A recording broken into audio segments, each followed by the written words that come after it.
أعوذ بالله من الشيطان الرجيم بسم الله الرحمن الرحيم وإن منهم لفريقا يلوون ألسنتهم بالكتاب لتحسبوه من الكتاب وما هو من الكتاب ويقولون هو من عند الله وما هو من عند الله وَيَقُولُونَ عَلَى اللَّهِ الْكَذِبَ وَهُمْ يَعْلَمُونَ صدق اللہ العظیم۔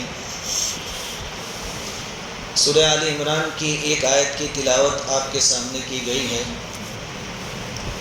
اس آیت کا ترجمہ یہ ہے کہ اور انہی میں سے یعنی اہل کتاب میں سے ایک گروہ کے لوگ ایسے ہیں جو کتاب یعنی تورات پڑھتے وقت اپنی زبانوں کو مروڑتے ہیں تاکہ تم ان کی مروڑ کر بنائی ہوئی اس عبارت کو کتاب کا حصہ سمجھو، حالانکہ وہ کتاب کا حصہ نہیں ہوتی، اور وہ کہتے ہیں کہ یہ عبارت اللہ تعالیٰ کی طرف سے ہے، حالانکہ وہ اللہ کی طرف سے نہیں ہوتی، اور اس طرح وہ اللہ پر جانتے بوجھتے جھوٹ باندھتے ہیں۔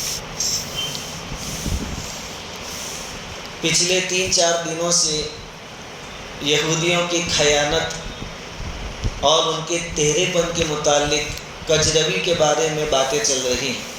پہلے ان کی دینی لائن کی کجروی بیان کی، پھر دنیاوی لائن کی خیانت۔ آج بھی یہ جو آیت کریمہ آپ کے سامنے پڑھی گئی، اس میں بھی اللہ تعالیٰ نے ان کو جو مقدس کتاب یعنی تورات عطا فرمائی تھی، اس کے ساتھ ان کا جو سلوک تھا اس کو بیان کیا گیا ہے۔ یہودی لوگ تورات کی عبارت پڑھتے وقت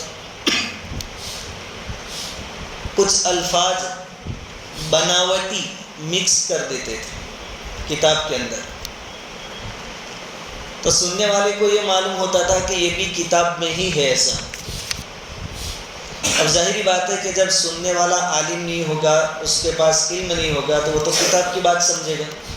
اس طریقے سے لوگوں کو دھوکہ دیتے تھے، زبان مروڑ کر کچھ الفاظ ایسے تلاوت کرتے تھے جیسے کتاب کے اندر ہی ہے، اور پھر لوگوں سے کہتے بھی تھے کہ جو کچھ ہم پڑھتے ہیں وہ کتاب میں ہی ہے اور یہ اللہ کی طرف سے۔ اللہ تعالیٰ فرماتے ہیں کہ یہ جھوٹ ہے، وہ جو باتیں بنا بنا کر زبان مروڑ کر پیش کرتے ہیں وہ کتاب کی عبارت نہیں ہے، یہ لوگ اللہ کے بارے میں بھی جھوٹ بول رہے ہیں۔ یہ تھا ان کا لوگوں کو دھوکہ دینے کا سسٹم اور طریقہ۔ جیسے ہمارے یہاں بھی کچھ مسخرے قسم کے لوگ ہوتے ہیں، وہ کیا کرتے ہیں، تو بھائی کوئی آدمی گزر رہا ہوتا تو ہاتھ باندھ کے کھڑے ہو جاتے جیسے کہ وہ نماز میں کھڑا ہے، حالانکہ وہ نماز میں نہیں ہوتا، لیکن وہ سامنے والے بندے کو کیا لگتا ہے کہ نماز میں، تو وہ رک جاتا ہے۔ ایسے لوگ بھی ہوتے ہیں، یہ لوگ ایسا کرتے تھے۔ اسی طرح جب بغیر تحقیق کے بات چیت کی جائے گی دینی لائن کی، تو ممکن ہے کہ بہت ساری وہ باتیں جو دینی نہیں ہیں، قرآن اور حدیث کی نہیں ہے، وہ بھی قرآن اور حدیث کے نام سے لوگوں میں آ جاتی۔ کچھ لوگ جان بوجھ کر ایسا کرتے ہیں آج بھی، جیسا کہ یہودی کرتے تھے، اور کچھ لوگ انجانے میں ایسا کر بیٹھتے ہیں۔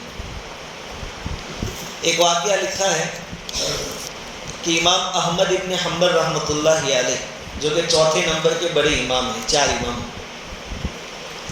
وہ اور ان کے ساتھ تھے امام ابن معین، جن کو ہم یحییٰ بن معین کہتے ہیں، یہ دونوں تھے۔ وہ دونوں کسی بستی میں گئے، وہاں گئے تو ایک امام صاحب تقریر کر رہے تھے، بیان کر رہے تھے۔ تقریر کے اندر امام صاحب نے ایک لمبی روایت بیان کی، اور حوالہ کس کا دیا کہ امام احمد ابن حنبل نے اور یحییٰ بن معین نے اس روایت کو نقل کیا، ایسا کر کے بیان کیا، لمبی چوڑی حدیث۔ اب جن دونوں کا نام لیا گیا وہ دونوں وہاں موجود تھے، وہ دونوں ایک دوسرے کا منہ دیکھ رہے تھے، نہ میں نے بیان کیا نہ انہوں نے بیان کیا۔ خیر تقریر جب ختم ہوئی تو ان دونوں نے امام صاحب کو بلائے، مقرر صاحب کو بلایا اور کہا کہ آپ نے امام احمد ابن حنبل کے حوالے سے جو بات کہی یہ امام احمد ابن حنبل ہیں اور میں یحییٰ بن معین ہوں، نہ انہوں نے ایسی بات کہی نہ میں نے ایسی بات کہی، تم لائے کہاں سے، ہمارے حوالے سے کیسے بیان کر رہے؟ تو اب چونکہ مولانا بھی تو خاموش نہیں رہ سکتے، مولانا نے فوراً کہا کہ پوری دنیا میں صرف تم ہی احمد ابن حنبل ہو اور ایک ہی یحییٰ بن معین ہے، ایسے نام کے ہزاروں لوگ ہوں گے دنیا میں، اور میں تو کئی استادوں کے پاس پڑھا ہوں، ان کے اندر کئی احمد ابن حنبل تھے، کئی یحییٰ بن معین تھے، میں تو ان کے حوالے سے بیان کر رہا ہوں، تمہارا نام نہیں لیا ہے۔ ایسا ہوتا ہے۔ تو پھر ان دونوں کو ماننا پڑا کہ چلو بھائی جانے دو، کیا کر سکتے۔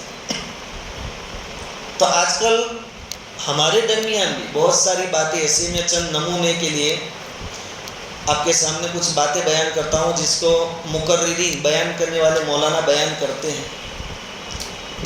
کچھ باتیں ایسی ہیں جس کو میں خود بھی بیان کر چکا ہوں، لیکن بعد میں پتہ چلا کہ یہ باتیں من گھڑت تھیں، صاف بات کہتا ہوں۔ چونکہ الحمدللہ ابھی کچھ مزاج لوگوں کا حدیث کی طرف ہوا ہے، اس کی تحقیق کی طرف، اور خاص کر کے ہمارے سورت کے اندر شیخ طلحہ منیار صاحب جو ہے دامت برکاتہ، انہوں نے بہت اچھا کام حدیث کی تحقیق کا شروع کیا ہے۔ اب یہ گجراتی لینگویج میں بھی آتا ہے سب، تو بہت ساری باتیں مقررین کے بیان میں، واعظین کے واعظ میں، یا تبلیغی جماعت کے ساتھیوں میں جو چل رہی تھی، آپ اگر ان باتوں کو سنیں گے تو آپ کو ایسا لگے گا کہ گویا 80% جھوٹی باتیں ہم بیان کر رہے تھے۔ میں چند نمونے آپ کے سامنے دے رہا ہوں۔ پہلی روایت جو عام ہے کہ ایک عورت تھی، بوڑھی عورت، جو حضور صلی اللہ علیہ وسلم پر کچرا ڈالا کرتی تھی۔ حضور جب بھی گزرتے تو وہ بڑھیا کیا کرتی تھی؟ کچرا ڈالتی تھی، اور حضور کے راستے میں کانٹے بچھاتی تھی۔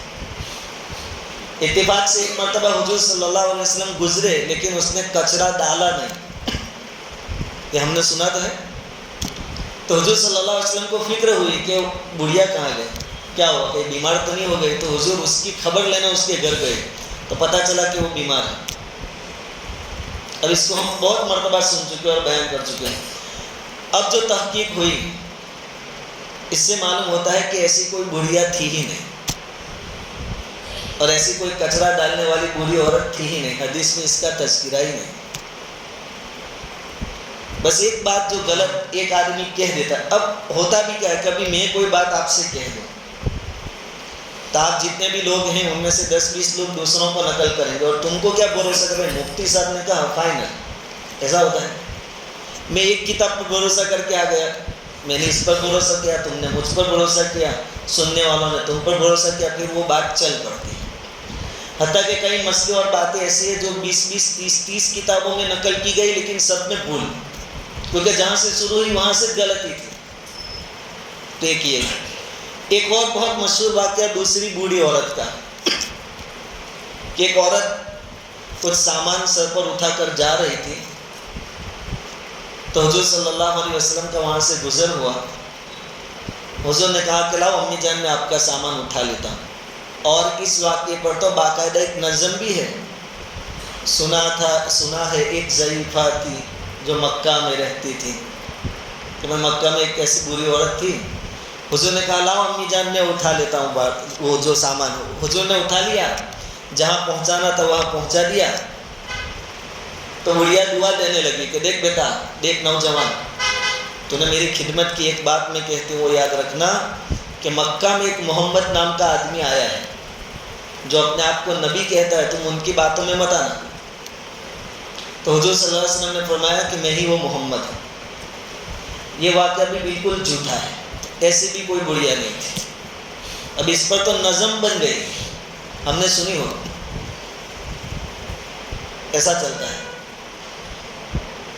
اور کہا جاتا ہے کہ وہ بڑھیا یہودی تھی، اور ایک سیدھا پوائنٹ یہ ہے کہ مکہ میں یہودی کہاں تھے؟ مدینہ میں تھے، اور یہ واقعہ مکہ کا بتایا جاتا ہے۔ تو محدثین کہتے ہیں کہ ہماری ڈکشنری میں ایسی کوئی بڑھیا ہے نہیں۔ میرا ارادہ یہ ہے کہ کچھ مثالیں آج اس کے بارے میں ہو جائے جو ہمارے درمیان چلتا ہے۔ ایک اور چیز میں آپ کو بتاؤں جو ہمارے تبلیغی بھائی خاص طور پر بیان کرتے ہیں، گشت کے لیے جب نکلتے ہیں کہ بھائی بار بار لوگوں کے پاس جانا اور ان کو سمجھانا. تو یوں کہتے ہیں کہ حضور صلی اللہ علیہ وسلم ابو جہل کے پاس 70 مرتبہ گئے تھے اس کو سمجھانا. ایسا کسی حدیث میں نہیں ہے. یہ بات بھی غلط ہے. ایک اور چیز اسی کے ملتی جلتی بیان کی جاتی ہے کہ ایک مرتبہ بہت ٹھنڈی تھی اور بہت زور سے بارش ہو رہی تھی مکہ میں. اندھیرا تھا، سناٹا تھا.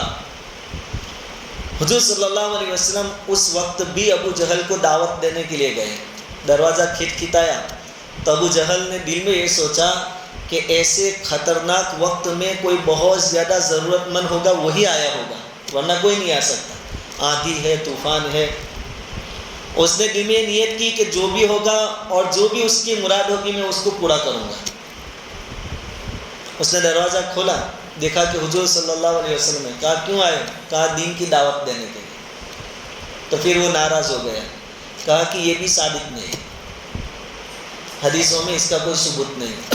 محدثین نہ کہتے ہیں کہ ایسی کوئی روایت ہمیں نہیں ملی. ایک اور چیز کہ ایک مرتبہ بہت زیادہ طوفان تھا. صحابہ کرام نے دیکھا کہ ایک آدمی پہاڑی کی طرف سے آ رہا ہے سوار ہو کر سواری پر. تو سب تعجب کرنے لگے کہ ایسے طوفان والے موسم میں کون آدمی ہے اور کہاں سے آتا ہوگا.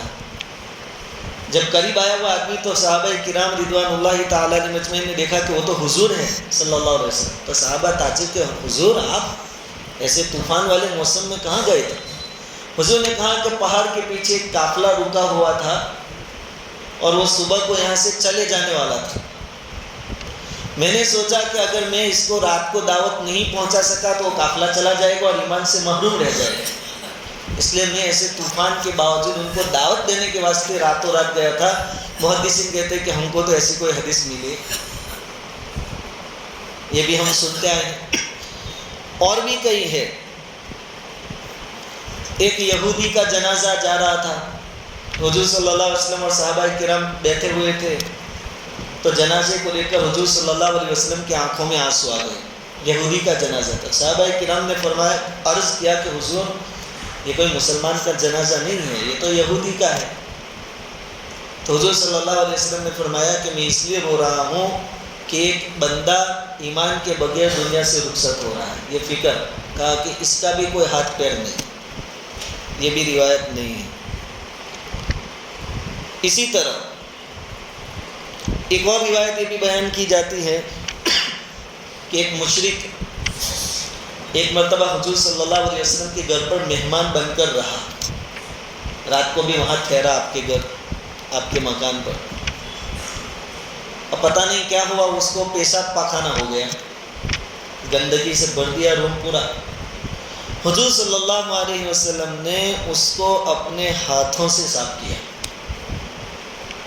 جب اس آدمی نے دیکھا کہ اتنے بڑے آدمی ہو کر میری گندگی، میری ناپاکی خود صاف کرے تو آدمی مسلمان ہو گئے. کہتے ہیں کہ ایسی بھی کوئی حدیث کے ذخیرے میں نہیں ہے. اور حدیث میں تو محدثین کی بات ہی چلے گی، اس میں دوسرے کسی کی بات نہیں چلے گی. جہاں جہاں حدیث کے نام سے جو بات بیان کی جاتی ہے وہاں محدثین کی بات آخری بات ہوگی. وہ کہیں کہ ثابت ہے تو ثابت ہے، اور کہیں کہ ثابت نہیں ہے تو ثابت نہیں. بالکل. جس کو معلوم نہیں تھا، کسی سے سنا تھا اور اس پر بھروسہ کر کے بیان کر دیا تھا، تو حضرت تھانوی رحمۃ اللہ علیہ فرماتے ہیں کہ ان کو تو اللہ معاف کر دیں گے. لیکن اب جان لیا، اس کے بعد بھی تو کوئی کہے کہ یار مفتی صاحب نے بولا تھا نا، تو یار آج کل کا آدمی مفتی صاحب کوئی غلط بولتے پھر بھی دیکھ تو چالو رکھے گا تو پھر گناہ ہوگا. انجانے میں نے بھی ایک واقعہ بیان کیا تھا دمن میں جمعہ میں، اور بہت بڑے اللہ والے کے بیانات کی کتاب میں سے کیا تھا، مطالعہ کر کے کیا تھا. آپ نے بھی سنا ہوگا اور مجھے یاد پڑتا ہے جمعہ مسجد میں بھی میں نے کیا تھا کہ حضرت ابو بکر صدیق رضی اللہ تعالیٰ عنہ جب خلیفہ بنے، امیر المومنین بنے، تو مدینہ میں کچھ ضعیف بڑی عمر کے لوگ تھے. ان کی ایک لسٹ تیار کی گئی کہ بھائی ان کے گھر پر کوئی ہے نہیں ان کی خدمت کرنے والا. تو صحابہ کرام نے اپنے اپنے نام لکھوائے کہ بھائی فلاں بوڑھی عورت ہے، اس کی خدمت میں کروں گا. فلاں عورت ہے اس کی خدمت میں کروں گا، فلاں کے گھر کا کام کاج میں کر دوں گا. ایک بوڑھی عورت باقی رہ گئی جس کے سامنے کسی کا نام نہیں تھا، کوئی تیار نہیں تھا کہ اس کے گھر کی خدمت میں کروں. حضرت عمر رضی اللہ تعالیٰ عنہ نے سوچا کہ چلو میں کر دوں گا، نام نہیں لکھوایا اخلاص کی وجہ سے. یہ واقعہ میں یہاں بھی بیان کر چکا جمعہ مسجد، مجھے یاد ہے. تو فجر کی نماز کے بعد حضرت عمر رضی اللہ تعالیٰ عنہ تشریف لے گئے. اب وہ عورت جو تھی وہ نابینا تھی، واقعہ ایسا ہے اور وہ کتاب میں بالکل لکھا ہے، اور کتاب بھی بہت بڑے اللہ والے کی. حضرت عمر گئے تو دیکھا کہ وہاں تو بڑھیا سے پوچھا کہ امی جان کچھ کام، کہا کہ کوئی آیا تھا اور سب کام کر کے چلا گیا. تو حضرت عمر تعجب کر کے واپس آ گئے کہ یہ کون ہوگا. دوسرے دن حضرت عمر رضی اللہ تعالیٰ عنہ ذرا جلدی گئے پہلے دن کے مقابلے میں کہ میں ذرا خدمت کر لوں. دوسرے دن پھر گئے تو بڑھیا کہنے لگی کہ کوئی آیا تھا اور صاف صفائی پانی بھی بھر دیا کنویں میں سے لا کر اور کچرا بچرا صاف کر کے کوئی چلا گیا. حضرت عمر رضی اللہ تعالیٰ عنہ کو بہت تعجب ہوا. تیسرے دن فجر سے پہلے وہاں پہنچ گئے کہ اپنے دیکھے تو کھری کہ یہ کون ہے، اور چھپ گئے تو دیکھا کہ ایک آدمی آ رہا ہے، پیروں میں جوتے بھی نہیں پہنے. قریب آئے اور باہر آ کر حضرت عمر نے ان کو پکڑ لیا تو دیکھا کہ صدیق اکبر خود ہیں، امیر المؤمنین. کہا کہ امیر المؤمنین آپ؟ کہا کہ ہاں. کہ روزانہ خدمت آپ کر کے چلے جاتے ہیں؟ کہنے لگے ہاں. حضرت عمر نے پوچھا کہ امیر المؤمنین پیروں میں جوتے بھی نہیں ہیں؟ کہا کہ میں اس لیے نہیں پہنے کہ کہیں میرے پیروں کی جوتوں کی آواز سے کسی کی نیند میں خلل نہ ہو. لیکن یہ واقعہ بھی جھوٹا ہے. اب محسوس ہوتا ہے کہ ہمارے آس پاس 70 سے 80% جھوٹی باتیں گھوم رہی ہیں حدیث کے نام سے.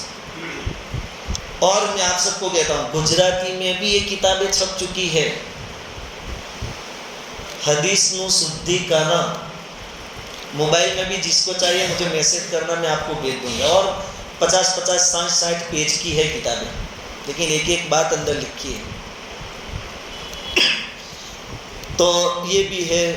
اسی طرح اللہ تعالیٰ نے عقل کے 100 حصے بنائے.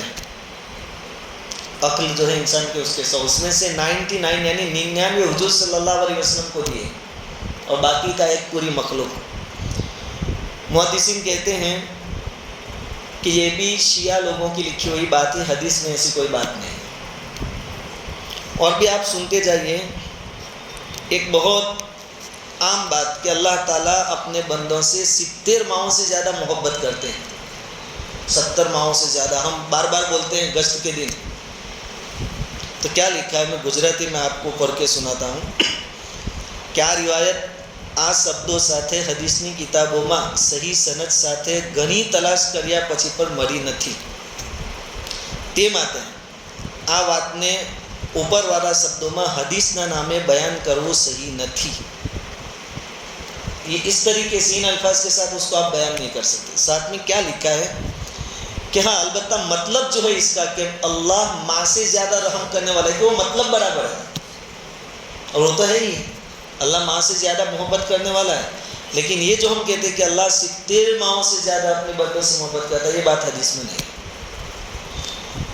اور بھی سنتے جائیے. مقررین کہتے ہیں کہ ہم وہ خوش قسمت قوم ہے کہ جس میں بڑے بڑے نبی پیدا ہونے کے لیے دعا کرتے تھے کہ اللہ مجھے محمد کی امت میں پیدا کرنا. سنتے ہیں نا مقررین وائزین کے بیان میں. اس حدیث پر لکھا ہے کہ یہ بات بھی کسی حدیث سے ثابت نہیں ہے. البتہ حضرت موسیٰ علیہ السلام کے بارے میں تفسیر کی کتابوں میں لکھا ہے کہ انہوں نے اس بات کی کچھ آرزو کی تھی. وہ بھی تفسیر کی کتاب میں لکھا ہے. حدیث کہہ کر آپ اس کو بیان نہیں کر سکتے. ایک اور چیز، حضرت عبد الرحمن بن عوف رضی اللہ تعالیٰ عنہ نے ایک مرتبہ مدینہ والوں کی دعوت کی. یہ واقعہ بیان کیا جاتا ہے، سنیں گے تو آپ کو آئیڈیا آئے گی. سب کی دعوت کی، لوگ وہاں گئے کھانے کے لیے. تو حضور صلی اللہ علیہ وسلم نے ایک آدمی کو دیکھا، ایک صحابی کو دیکھے کہ وہ مسجد نبوی میں بیٹھے ہوئے تھے، وہ دعوت میں نہیں گئے تھے. تو حضور صلی اللہ علیہ وسلم نے ان سے پوچھا کہ تم دعوت میں نہیں گئے؟ تو صحابی کہنے لگے کہ میں اس خیال میں بیٹھا ہوں، اس سوچ میں مشغول ہوں، بیٹھا ہوں کہ پوری امت جہنم سے کیسے بچ جائیں اور جنت میں داخل ہونے والی کیسے بن جائیں، تو حضور صلی اللہ علیہ وسلم نے فرمایا کہ تم نے جس سوچ میں آپ بیٹھے ہیں نا، اس کا ثواب عبد الرحمن کی پوری مدینہ کی دعوت کے ثواب سے زیادہ ہے۔ یہ بات بھی آپ نے سنی ہوگی۔ محدثین کہتے ہیں کہ بہت تلاش کرنے کے بعد بھی یہ چیز ہمیں حدیث کی کتابوں میں ملی نہیں ہے۔ اسی طرح ایجوکیشن کے لائن سے کوئی فنکشن ہوتا ہے، اسکولوں کی لائن سے، تو دیکھا دیکھی سنا سنائی ہم بھی بھائی تعلیم بہت ضروری ہے، دنیاوی تعلیم بہت ضروری۔ تو ایک بات ہم بیان کرتے ہیں کہ علم حاصل کرو چاہے تم کو چین جانا پڑے، چین۔ حضور نے فرمایا، کیا حضور نے کسی صحابی کو دیکھا آپ نے کہ کالج بھیجا ہو اپنے زمانے میں؟ کوئی صحابی پروفیسر بنے ہو، گریجویٹ ہوئے دیکھا؟ تو ایسا کیسے ہو سکتا ہے کہ حضور اپنے صحابہ کو نہیں بھیجتے اور ہم کو کہہ رہے ہیں کہ چین تک جا کے نالج حاصل کرو دنیا؟ تو حکم تھا کیسا؟ اسی طرح 26 جنوری یا 15 اگست کو سننے میں ملتا ہے جب کسی مسلمان کو کھڑا کیا جاتا ہے کہ وطن سے محبت آدھا ایمان ہے، حب الوطن نصف الایمان، اور وطن سے محبت ہمارا دین ہمیں سکھاتا ہے، شریعت کا حکم ہے، ایسی کوئی حدیث نہیں ہے۔ ہاں یہ ہے کہ وطن سے محبت فطری طور پر انسان کو ہوتی ہے، لیکن حب الوطن نصف الایمان، وطن سے محبت آدھا ایمان ہے، حضور نے ایسا نہیں فرمایا۔ محبت ہوتی ہے۔ حضور نے جب مکہ چھوڑا تو آپ کی آنکھوں میں بھی آنسو تھے اور آپ کہہ رہے تھے کہ اگر میری قوم نکالتی نہیں تو میں تجھے نہ چھوڑتا، لیکن آدھا ایمان حضور نے نہیں کہا۔ یہ بھی کوئی حدیث نہیں ہے، یہ سب من گڑت چیزیں ہیں۔ ایک اور چیز کہ جب کوئی نوجوان توبہ کرتا ہے تو جو لوگ دفن ہو چکے ہوتے ہیں قبرستان میں، ان کے اوپر سے 40 دنوں تک کا عذاب ہٹا لیا جاتا ہے نوجوان کی توبہ کی برکت سے۔ کہتے ہیں کہ بہت تلاش کرنے کے بعد بھی یہ روایت کسی حدیث میں ہم کو ملی نہیں ہے۔ ایک اور خاص بات بڑے بڑے مقررین سے جو ہم نے یہاں بھی سنی کہ ماں عائشہ رضی اللہ تعالیٰ عنہ رات کو کئی کپڑا سی رہی تھی سوئی اور دھاگے سے، اور آپ کے ہاتھ سے سوئی گر گئی۔ سنا ہے؟ سوئی گر گئی، تلاش کی لیکن سوئی ملی نہیں۔ اتنے میں حضور صلی اللہ علیہ وسلم تشریف لائے، تو آپ کا نورانی چہرہ اور اس کی روشنی، اور بعضیں یوں کہتے ہیں کہ حضور مسکرائے تو آپ کے دانتوں میں سے روشنی نکلی، جس سے وہ کھوئی ہوئی سوئی بھی مل گئی۔ اور پھر ماں عائشہ رضی اللہ تعالیٰ عنہ نے جو کپڑا سینے کا کام تھا وہ پورا کیا۔ محدثین کہتے ہیں کہ یہ بے بنیاد اور من گھڑت اور جھوٹی بات ہے۔ کیا کہہ رہے ہیں؟ اور مقررین اس پر 15 منٹ نکالتے ہیں۔ یہ واقعے میں حضور کا حسن، سبحان اللہ، حسن تو تھا حضور بے مثال۔ حسن یوسف بھی حضور کے حسن کے سامنے کچھ نہیں، لیکن حضور کے چہرے کی روشنی سے سوئی مل گئی، ایسا کبھی ہوا نہیں۔ ایسی کئی ساری باتیں ہیں۔ محمد نام جو رکھتے ہیں بچوں کا، اس کی بھی فضیلت بتائی جاتی ہے۔ بلکہ میں کیا بتاؤں آپ کو کہ میرے گھر پر بھی کئی اولاد پیدا ہونے والی تھی۔ میرے تو 4 ہے اللہ کے فضل سے، 3 لڑکیاں 1 لڑکا۔ تو دوسرے یا تیسرے موقع پر، تیسرے پر لڑکا پیدا ہوا، اسی موقع پر ہمارے ویارہ کے ایک وڈیل نے مجھ سے کہا تھا، میں نے کہا کہ بھائی دعا کریے ذرا، اللہ کا ایک خوشخبری سنا ہے۔ تو کہا کہ تم ابھی سے نیت کر لو کہ میں جو بچہ حمل میں ہے اس کا نام محمد رکھوں گا۔ میں نے اللہ والوں سے سنا ہے وہ لڑکا جو ہوگا۔ میں نے کہا چلو نیت کر لیتا ہوں۔ اب اتفاق دیکھیے ہوا بھی لڑکا اور میں نے نام بھی محمد ہی رکھا ہے، لیکن یہ تو ہمارا بچپن سے یہ چلا رہا ہے۔ میری بہن ہے اس کے لڑکے کا نام بھی محمد ہے، بڑا بھائی ہے اس کے لڑکے کا نام بھی، لیکن یہ کہا کہ ایسی بھی کوئی فضیلت ثابت نہیں ہے۔ اب آپ اندازہ لگائیے کہ ہمارے آس پاس ایسی کتنی باتیں ہیں۔ اس لیے میں خاص میں نے خود کا بھی کہہ دیا کہ 2-3 باتیں میں بھی کہہ چکا تھا پہلے، اپنے آپ کو میں ٹارگیٹ کر کے کہتا ہوں۔ ہمارے جماعت کے ساتھی بھی کوئی بھی بات کہے تو ہماری جو عام نارمل جو کتابیں ہیں اسی کو سامنے رکھ کر بات کریں۔ فضائل اعمال سے بڑھ کر اور کوئی کتاب نہیں پکڑنی چاہیے. میں یہ کہتا ہوں عوام کو, اس میں سب کچھ ہے. بڑے بڑے اللہ والے اس کا حوالہ دیتے ہیں.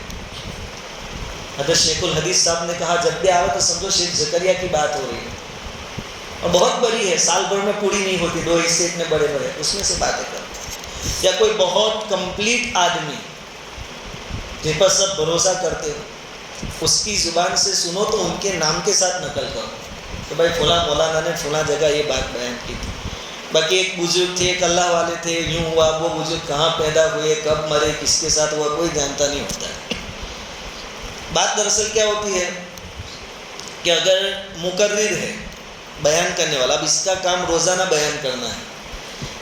اب یہ بیچارہ پڑھاتا بھی ہوتا ہے مدرسے میں, وہ روزانہ مطالعہ کب کرے گا؟ رات کو لیٹ گھر پہنچے گا, سو جائے گا, صبح میں مدرسہ پڑھائے گا, دوسرے دن پھر پروگرام ہوتا ہے, تو وہ مطالعہ کہاں سے کرے گا؟ تو وہ بھی نئی نئی باتیں لائے گا کہاں سے؟ اور جب تک بیان میں نئی بات نہیں ہوگی, لوگ بیٹھیں گے نہیں, سنیں گے نہیں, انٹرسٹ نہیں لیں گے, ویور نہیں ملیں گے. تب ایسی کئی بھی اٹھا پٹک والی جو ملتی ہے وہ پھر بغیر تحقیق کے رکھ دیتے ہیں. اور اسی طرح برا مت ماننا, کوئی غلط ارادہ نہیں ہے. ہمارے یہاں گشت کے دن درمیانی جو بات ہے دوران گشت, وہاں اصل مقصد کیا ہوتا ہے, اس کو کیا بولتے ہیں, وقت گزاری کی بات, ٹائم پاس کرنا ہے 1 گھنٹے کا. اب عام آدمی ہے, عالم نہیں ہے, مطالعے کی عادت نہیں ہے, کتابیں پڑھتے نہیں ہیں, اب وہ 1 گھنٹہ بات کیسے کرے گا؟ تب اس نے یوٹیوب سے سنا ہوگا. اب یوٹیوب پر تو میڈیکل والے بھی اپنا چینل چلا رہے ہیں دین کے نام سے, ٹیلر اور درجی بھی لگے ہوئے ہیں دین پھیلانے کے لیے, ہر کوئی لگا ہے, چشمے والا بھی لگا ہے دین کے نام سے, ڈاکٹر بھی فری ہوتے ہیں, ریٹائر ہو جاتے ہیں تو وہ بھی یوٹیوب چینل چالو کر دیتے ہیں, اور حدیث کے نام سے وہ بھی دیر مار چالو کر دیتے ہیں. اب اس نے وہاں سے سنا اور یہاں 1 گھنٹے میں وہ لگائے گا, وہ لگائے گا, وہ لگائے گا. اس سے بہتر ہے کہ آپ کے پاس 15-20 منٹ کا جو مٹیریل ہے, مواد ہے, وہ بیان کیجئے, اس کے بعد اسٹاک پورا ہو جائے تو تعلیم شروع کر دیجیے. تعلیم میں اوریجنل حدیثیں ہیں حوالے کے ساتھ, اس سے آپ کا ٹائم بھی پورا ہو جائے گا اور اوریجنل باتیں لوگوں تک جائے گی. اور بھی کئی باتیں ہیں.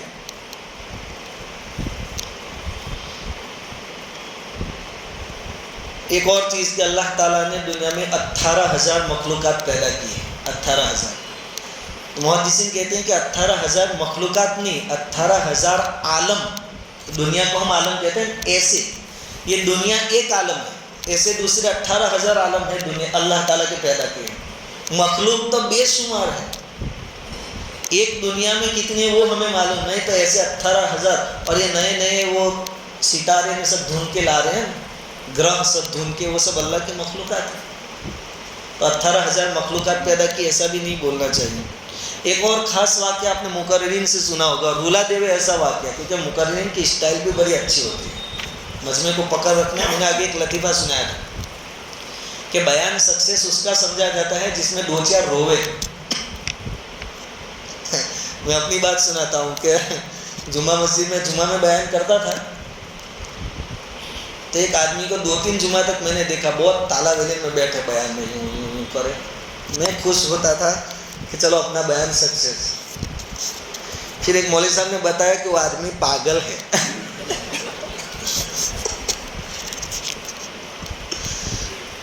میں 2-3 جمعہ بہت خوش ہوا. میں کہا چلو الحمدللہ ایک بندے پر بہت اثر ہو رہا ہے.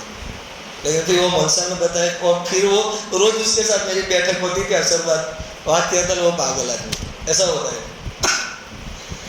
ایک اور واقعہ جو مقررین واعظین بیان کرتے ہیں کہ حضرت فاطمہ رضی اللہ تعالیٰ عنہ کا جب انتقال ہوا تو آپ کو قبر میں اتارا جا رہا تھا.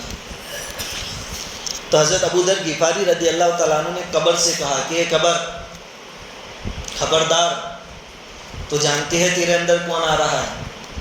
حضور کی بیٹی ہے, علی کی بیوی ہے, حسن اور حسین کی ماں ہے, اس کے ساتھ اچھا سلوک کرنا.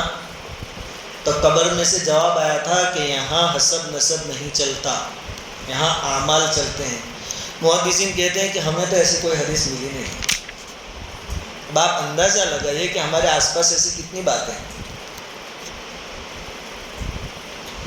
آپ ان کتابوں کو پڑھیے, گجراتی میں بھی ہے, اردو میں بھی ہے.